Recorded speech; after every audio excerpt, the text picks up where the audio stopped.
Se Deus criou tudo, quem criou Deus? E o que havia antes da criação? Esses são conceitos que a razão como a conhecemos hoje não poderia explicar. Mas Deus inspirou seus profetas a registrarem na Bíblia as respostas para esses importantes questionamentos que são inerentes à natureza da nossa consciência. Antes da criação do universo, antes de qualquer coisa existir, havia Deus. No Salmo 90, versículo 2 está escrito: antes de nascerem os montes e de criares a terra e o mundo, de eternidade a eternidade, tu és Deus. Esta declaração nos mostra que Deus é eterno, sem início e sem fim. Ele é a fonte de tudo o que existe, e sua existência é independente da criação. Deus é atemporal, existindo fora das limitações de tempo e espaço. A Bíblia nos dá vislumbres dessa realidade, especialmente em Apocalipse capítulo 1, versículo 8, onde Jesus declara: eu sou o Alfa e o Ômega, diz o Senhor Deus, aquele que é, que era e que há de vir, o Todo-Poderoso. Aqui, Deus se revela como o início e o fim de todas as coisas, o Alfa e o Ômega, as primeiras e últimas letras do alfabeto grego. Esta declaração enfatiza que Deus está presente em todos os momentos da história, desde antes do começo até muito depois do fim dos tempos como conhecemos.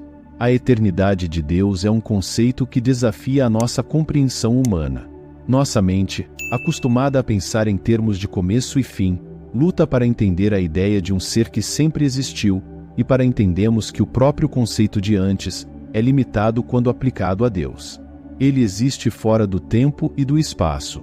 Essa é a natureza de Deus. Ele é imutável e eterno.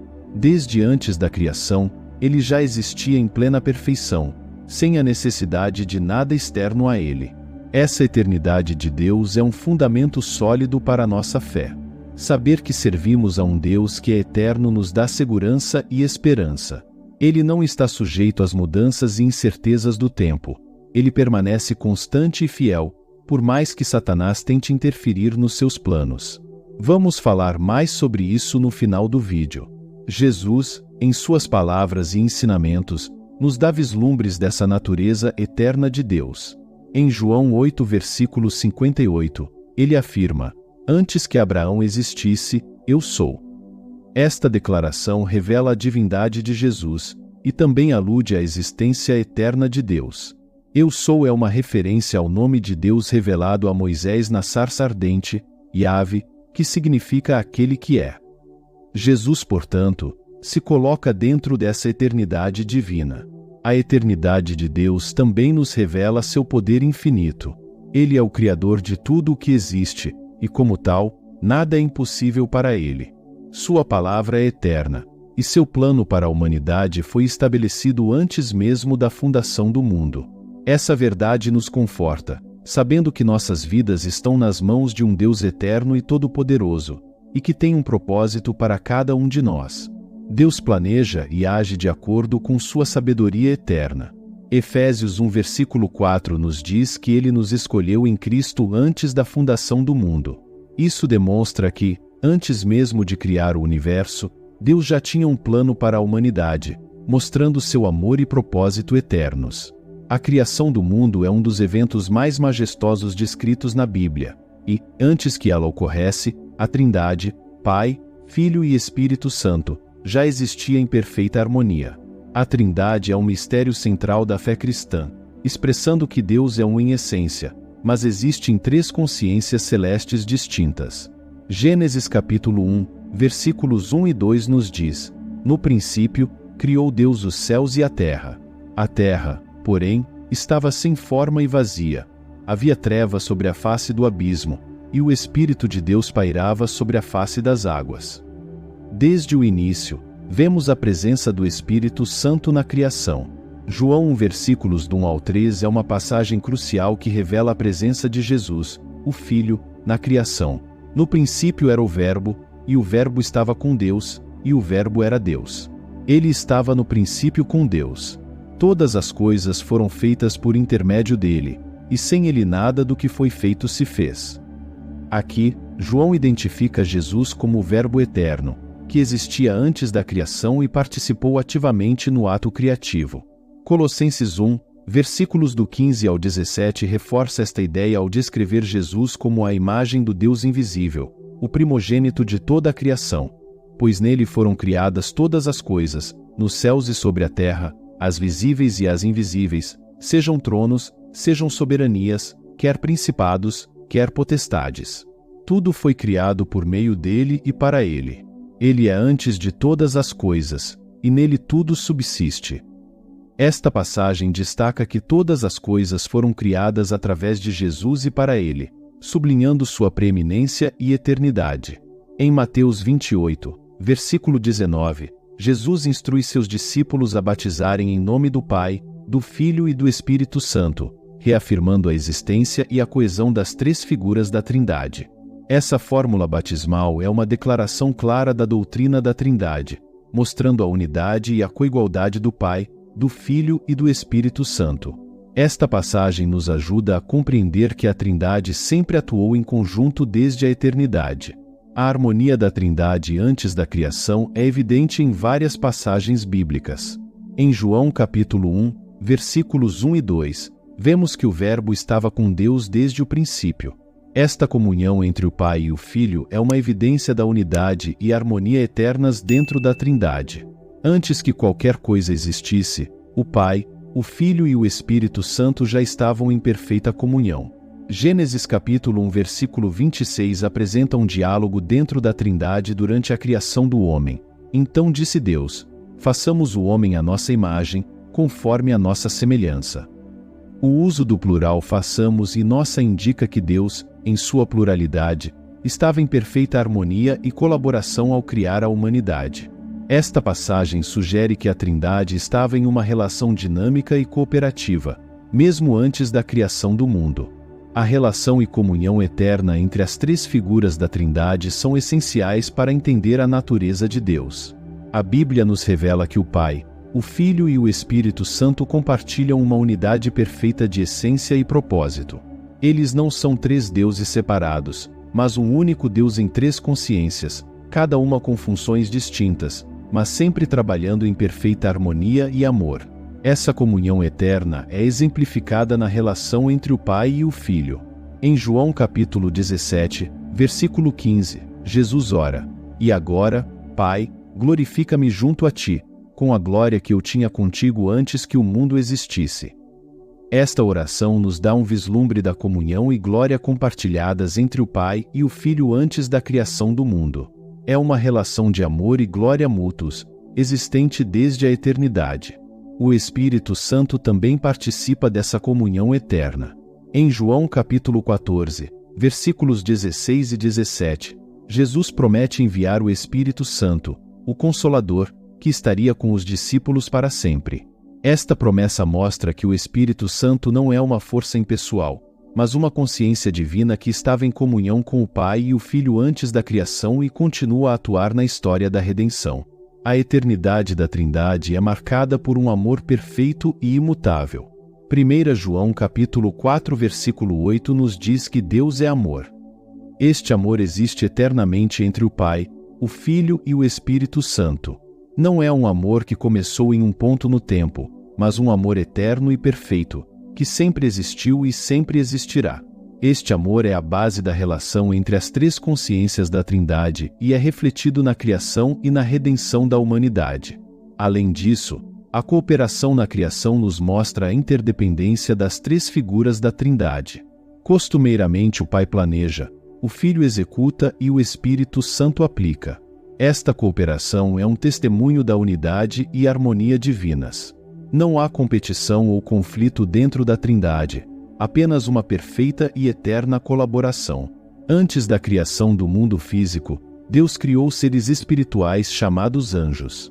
A existência desses seres é mencionada em várias passagens bíblicas, demonstrando que eles já estavam presentes e ativos antes da formação da Terra.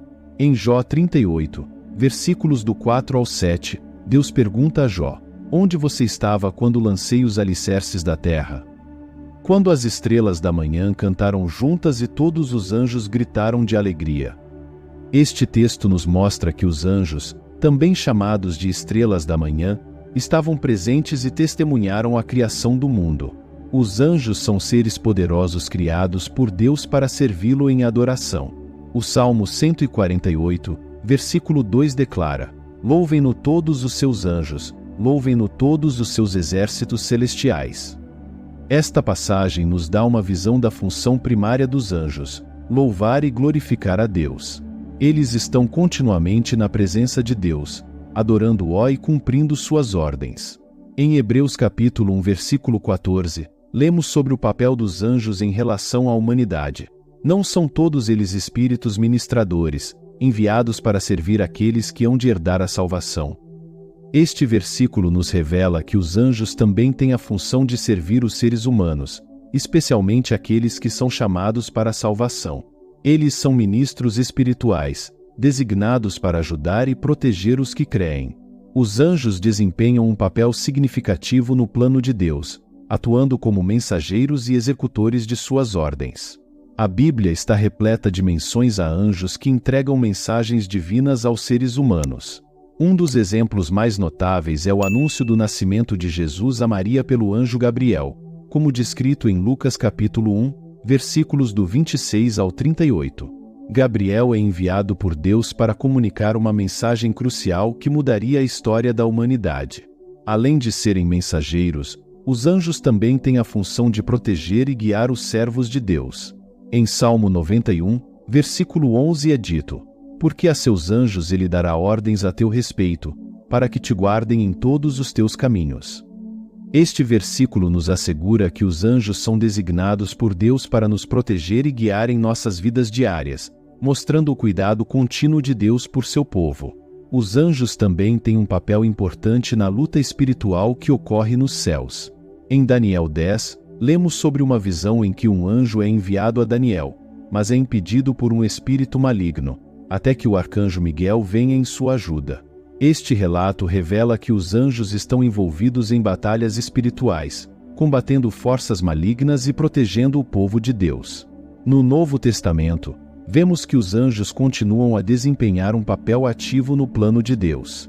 Em Atos 12, um anjo liberta Pedro da prisão, mostrando a intervenção divina em momentos críticos. Este evento é um exemplo de como Deus usa seus anjos para realizar seus propósitos e cuidar dos seus servos. Os anjos também estarão presentes nos eventos finais da história da humanidade. Em Mateus 24, versículo 31, Jesus diz: E ele enviará os seus anjos com um forte som de trombeta, os quais reunirão os seus escolhidos desde os quatro ventos, de uma outra extremidade dos céus. Este versículo nos mostra que os anjos terão um papel essencial no retorno de Cristo, reunindo os eleitos de Deus de todas as partes do mundo. Além de suas funções de proteção e anúncio, os anjos também são exemplos de obediência e serviço para nós. Eles cumprem fielmente as ordens de Deus, servindo como modelos de devoção e obediência. Em Isaías 6, versículos 2 e 3, os serafins clamam continuamente: Santo, Santo, Santo é o Senhor dos exércitos, a terra toda está cheia da sua glória. A adoração incessante dos anjos demonstra suas vidas em constante louvor e obediência a Deus. Os anjos são parte do grande plano redentor de Deus. Embora eles não experimentem a redenção como nós, eles se alegram com a salvação dos seres humanos. Em Lucas 15, versículo 10, Jesus diz: Eu lhes digo que, da mesma forma, há alegria na presença dos anjos de Deus por um pecador que se arrepende. Os anjos celebram a obra redentora de Deus, mostrando sua profunda conexão com o plano de salvação. Antes da criação do mundo físico, a Bíblia nos dá vislumbres de eventos significativos que ocorreram no reino espiritual, incluindo a história de Lúcifer. Lúcifer, cujo nome significa portador de luz, era um anjo de alta posição e beleza incomparável. Em Ezequiel 28, versículos do 12 ao 17, Deus descreve Lúcifer por meio de uma profecia contra o rei de Tiro. Você era o selo da perfeição, cheio de sabedoria e perfeito em formosura. Você estava no Éden, jardim de Deus. Toda pedra preciosa era a tua coberta. Você era querubim ungido para proteger. Essas palavras nos mostram que Lúcifer possuía uma posição exaltada e estava adornado com uma beleza e esplendor extraordinários. Ele tinha acesso ao próprio jardim de Deus, um símbolo de sua proximidade com o Criador e de sua função especial no reino celestial. Sua posição como querubim ungido para proteger sugere que ele tinha responsabilidades significativas e era altamente estimado entre os anjos. Porém, a perfeição e a beleza de Lúcifer não garantiram sua fidelidade. Em Isaías 14, versículos do 12 ao 15, lemos sobre a queda de Lúcifer. Como caíste do céu, ó estrela da manhã, filho da alva! Como foste lançado por terra, tu que debilitavas as nações! Tu dizias no teu coração: eu subirei ao céu, acima das estrelas de Deus exaltarei o meu trono. Serei semelhante ao Altíssimo. Essas palavras revelam o orgulho e a ambição que levaram Lúcifer a se rebelar contra Deus. A rebelião de Lúcifer foi uma tentativa de usurpar a autoridade de Deus. Ele desejava ser como o Altíssimo, exaltando-se acima de todas as outras criaturas celestiais. Este desejo de autoexaltação e independência de Deus foi o início de sua queda. Ezequiel 28, versículo 17 afirma: elevou-se o teu coração por causa da tua formosura, corrompeste a tua sabedoria por causa do teu resplendor. O orgulho de Lúcifer distorceu sua sabedoria e levou à sua corrupção. A rebelião de Lúcifer marcou a introdução do mal no universo. Antes desse evento, a criação de Deus era perfeita e sem pecado. No entanto, a rebelião de Lúcifer trouxe o pecado e a corrupção ao reino celestial. Ele não caiu sozinho. Arrastou consigo um terço dos anjos, que escolheram seguir sua liderança rebelde. Este grupo de anjos rebeldes tornou-se os demônios, adversários de Deus e de seu povo. A criação do mal não foi um ato direto de Deus, mas uma consequência da escolha livre de Lúcifer e seus seguidores. Deus criou todos os seres com livre-arbítrio, incluindo os anjos. Lúcifer usou seu livre-arbítrio para se rebelar contra Deus, resultando na introdução do pecado e do mal no universo. O mal é, portanto, uma distorção da bondade original de Deus, uma corrupção resultante da rebelião contra a sua autoridade. O relato da criação em Gênesis 1 nos oferece uma visão fascinante do processo pelo qual Deus trouxe o universo à existência. O capítulo começa com uma declaração poderosa: no princípio, criou Deus os céus e a terra. Este versículo inicial estabelece Deus como o Criador soberano de tudo que existe, introduzindo a narrativa da criação em 6 dias distintos. Ainda no primeiro dia, Deus disse: haja luz, e houve luz. Ele separou a luz das trevas, chamando a luz de dia e a escuridão de noite. Esta primeira ação criativa estabeleceu a alternância entre luz e escuridão, essencial para a vida e o crescimento no planeta. A palavra de Deus, poderosa e eficaz, trouxe a luz ao universo, representando a ordem a partir do caos. Durante o segundo dia, Deus criou a expansão, separando as águas acima da expansão das águas abaixo. Ele chamou a expansão de céus. Esta criação do firmamento estabeleceu os céus como uma estrutura distinta, separando as águas e criando o ambiente necessário para a vida. A ordem e a estrutura começaram a se formar, preparando o mundo para as criações subsequentes. Ao longo do terceiro dia, Deus reuniu as águas abaixo dos céus em um lugar, fazendo surgir a terra seca, que ele chamou de terra, e as águas ajuntadas, mares. Além disso, Deus ordenou que a terra produzisse vegetação, plantas e árvores frutíferas. Este dia foi marcado pela criação da terra fértil, capaz de sustentar a vida com sua abundante vegetação. Ao decorrer do quarto dia, Deus criou as luzes nos céus, como o sol, a lua e as estrelas. Estes corpos celestes foram destinados a marcar tempos, dias e anos, além de iluminar a vida na terra. Essa criação estabeleceu um sistema ordenado para medir o tempo, crucial para a organização da vida. Lá no quinto dia, Deus criou as criaturas marinhas e as aves. Ele encheu os mares com vida, desde as grandes criaturas marinhas até os peixes menores, e povoou os céus com aves de todas as espécies. Deus abençoou essas criaturas, ordenando-lhes que fossem fecundas e se multiplicassem, enchendo os mares e os céus. E no sexto dia, Deus criou os animais terrestres, incluindo o gado, os animais selvagens e os répteis. Finalmente, como o clímax de sua obra criativa, Deus criou o homem à sua imagem e semelhança. Ele criou o homem e a mulher, abençoando-os e dando-lhes domínio sobre a terra e todas as criaturas. A criação do homem marcou a culminação da obra de Deus, estabelecendo a humanidade como guardiã da criação. O sétimo dia foi o que Deus descansou de toda a sua obra criativa. Ele abençoou e santificou este dia, estabelecendo o princípio do descanso e da adoração. O descanso de Deus simbolizava a conclusão perfeita e a celebração de sua obra criativa. A criação do mundo não foi um ato arbitrário, mas uma manifestação do propósito e da sabedoria de Deus. Ele criou o mundo para refletir sua glória e bondade, proporcionando um ambiente perfeito para a vida. Cada complexa combinação de elementos da criação, desde a luz até os seres humanos, foi intencional e parte do plano divino de Deus. A ordem e a complexidade do universo apontam para a sabedoria e o poder de Deus. A criação é uma expressão da glória de Deus.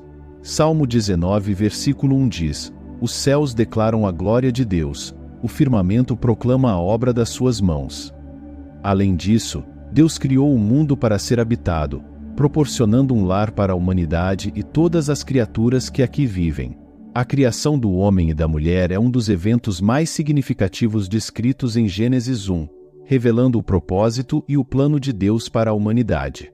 Em Gênesis capítulo 1, versículos do 26 ao 28, Deus declara: Façamos o homem à nossa imagem, conforme a nossa semelhança.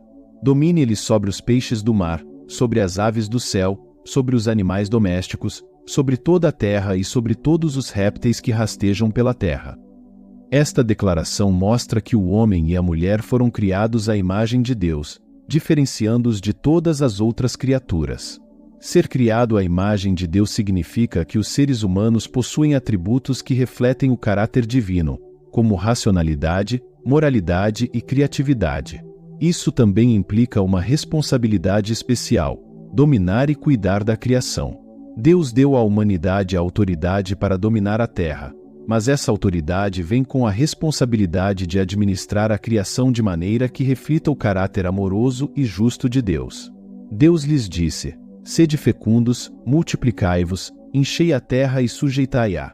Dominai sobre os peixes do mar, sobre as aves do céu e sobre todo animal que se move pela terra.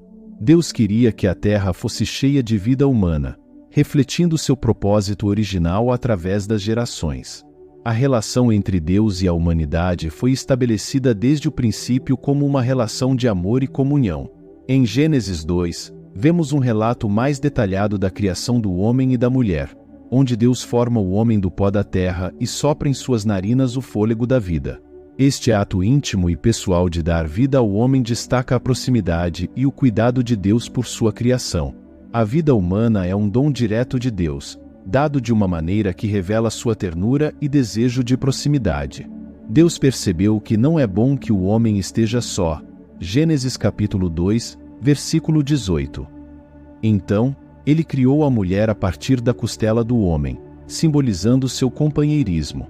A criação da mulher foi um ato de amor e provisão, mostrando que Deus desejava que os seres humanos vivessem em relacionamentos de apoio mútuo. A relação de amor entre Deus e a humanidade é evidente na maneira como Deus interage com Adão e Eva no jardim do Éden. Ele lhes dá tudo o que precisam para viver e prosperar, incluindo a liberdade de comer de todas as árvores do jardim, exceto uma. Esta provisão generosa e a instrução clara mostram que Deus se importava profundamente com seu bem-estar e desejava um relacionamento baseado na confiança e obediência. Infelizmente, a queda do homem e da mulher no pecado interrompeu essa relação perfeita com Deus, mas não eliminou o propósito original de Deus. Mesmo após o pecado, o amor de Deus pela humanidade permaneceu constante.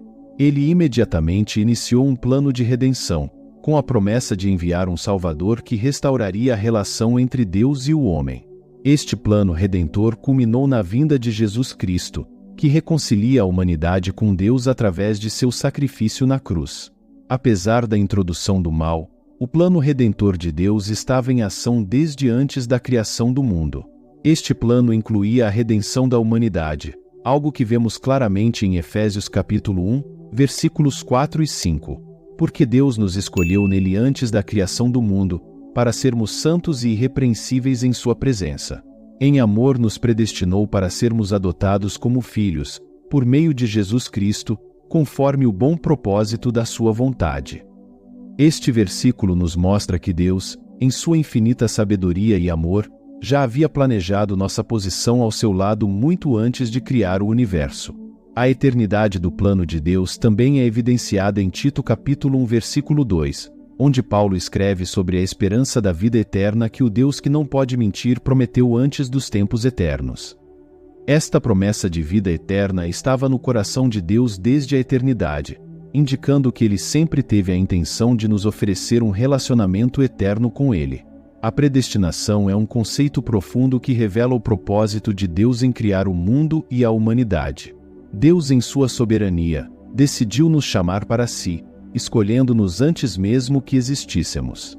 Esta escolha não é baseada em nossos méritos ou obras, mas no seu amor e propósito.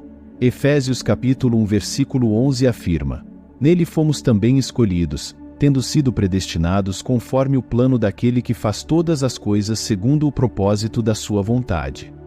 O propósito de Deus na criação não era apenas trazer à existência um universo físico, mas também criar seres com os quais pudesse compartilhar seu amor eterno. A humanidade foi criada para refletir a imagem de Deus e para viver em comunhão com Ele. Este relacionamento, porém, foi quebrado pelo pecado. O sacrifício de Jesus é o ponto central do plano de redenção de Deus diante da escolha de Eva e Adão em pecar. Antes da fundação do mundo, Deus sabia que por meio do orgulho de alguns seres, o pecado entraria no mundo, e que a redenção seria necessária. Jesus, o Cordeiro de Deus, foi destinado a ser o sacrifício que reconciliaria a humanidade com Deus. Apocalipse 13, capítulo 8 se refere a Jesus como o Cordeiro que foi morto desde a fundação do mundo, mostrando que sua morte foi parte do plano eterno de Deus. A predestinação dos que creem está intimamente ligada ao sacrifício de Jesus. Aqueles que são chamados e escolhidos por Deus são predestinados para serem conforme a imagem de seu Filho. Romanos 8 versículo 29 diz: Porque os que dantes conheceu também os predestinou para serem conforme a imagem de seu Filho, a fim de que ele seja o primogênito entre muitos irmãos. Este versículo nos mostra que a predestinação tem um propósito transformador: nos tornar semelhantes a Cristo em seus atos de amor ao próximo. O plano eterno de Deus e a predestinação dos cristãos nos dão uma compreensão mais profunda do seu amor e graça. Deus nos criou e também providenciou um meio de nos redimir e restaurar nosso relacionamento com Ele. Através do sacrifício de Jesus, somos reconciliados com Deus e recebemos a promessa de vida eterna. A redenção através de Jesus é um testemunho do amor sacrificial de Deus. João 3, versículo 16 nos lembra: Porque Deus tanto amou o mundo que deu o seu Filho unigênito, para que todo o que nele crer não pereça, mas tenha a vida eterna. Este amor foi demonstrado de forma suprema na cruz, onde Jesus tomou sobre si os nossos pecados e nos ofereceu a sua justiça. A predestinação também nos dá segurança e confiança na nossa salvação. Sabemos que nossa fé e redenção não são obras do acaso, mas parte do plano eterno de Deus. Esta certeza nos dá coragem para viver nossas vidas em plena confiança na fidelidade e nas promessas de Deus. Hebreus 9 versículo 12 nos diz que Cristo, não por meio de sangue de bodes e novilhos, mas por seu próprio sangue, entrou no Santo dos Santos, uma vez por todas, e obteve eterna redenção. A obra de Jesus é completa e eterna, garantindo para sempre a salvação dos que depositarem a sua fé em Deus e aceitarem o seu perdão. A queda de Lúcifer teve implicações profundas para a humanidade. Quando Lúcifer, agora conhecido como Satanás, foi expulso do céu, ele se tornou o adversário de Deus e dos seres humanos.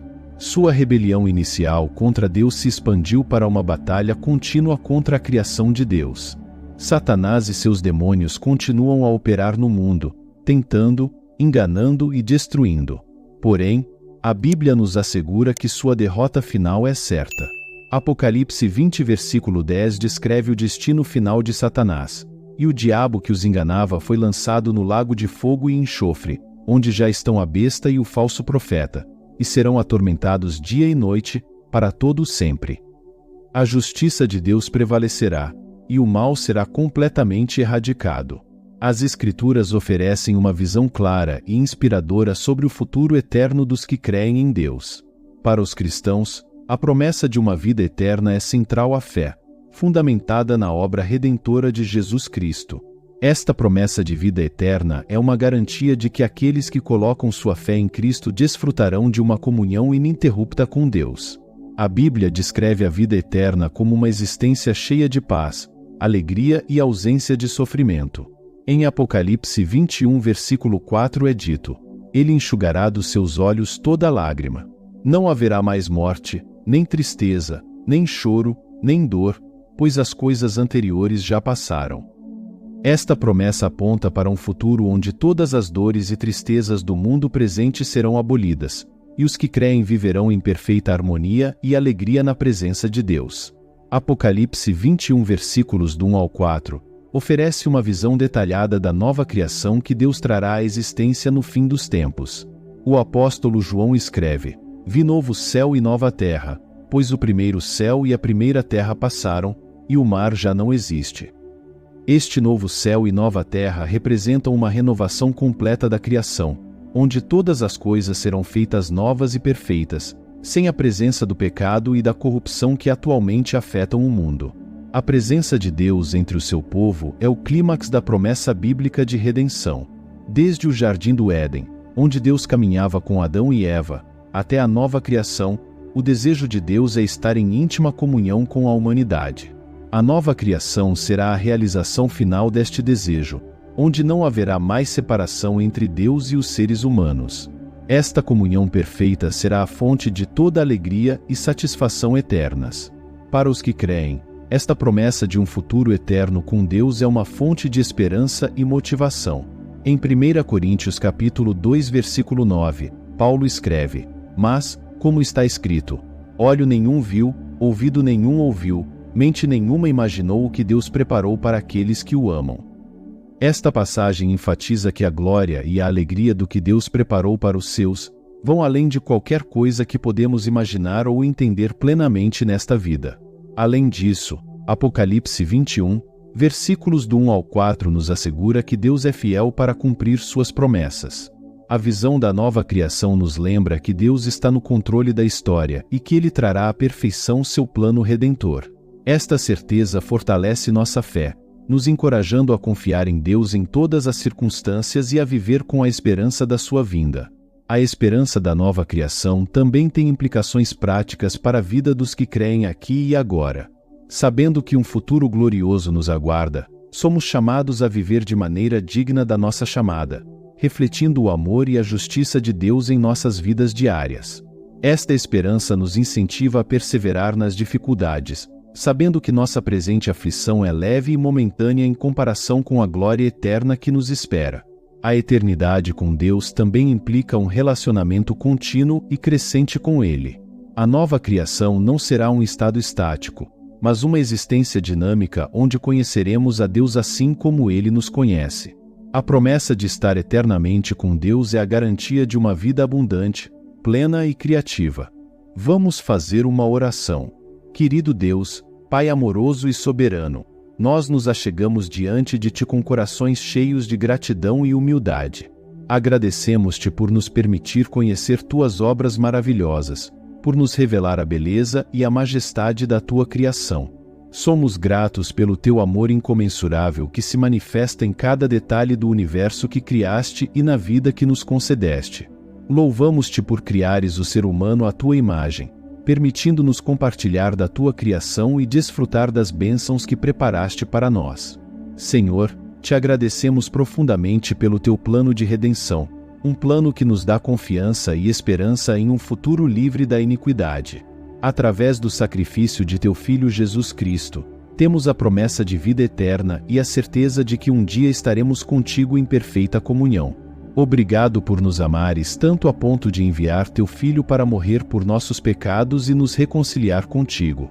Reconhecemos, ó Deus, que somos imperfeitos e pecadores. Pedimos teu perdão por todas as vezes que falhamos em teu amor e desobedecemos aos teus mandamentos.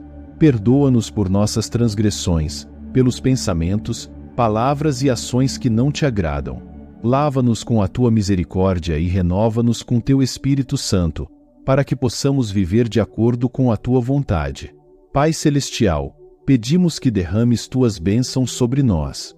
Dá-nos sabedoria e discernimento para evitar os laços de Satanás e as tentações deste mundo. Fortalece-nos para permanecermos firmes no caminho estreito que leva à vida eterna, mesmo quando enfrentamos dificuldades e desafios.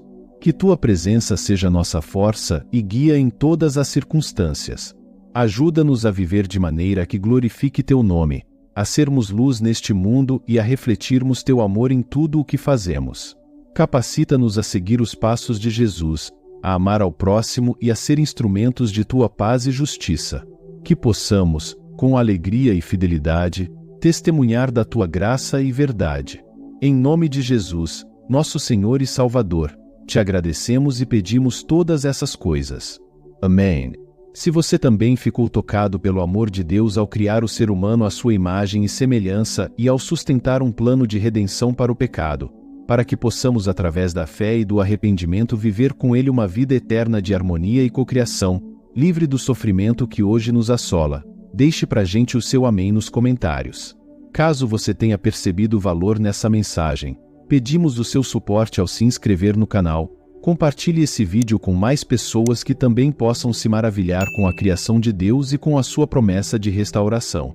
Até o próximo vídeo e Deus abençoe a todos.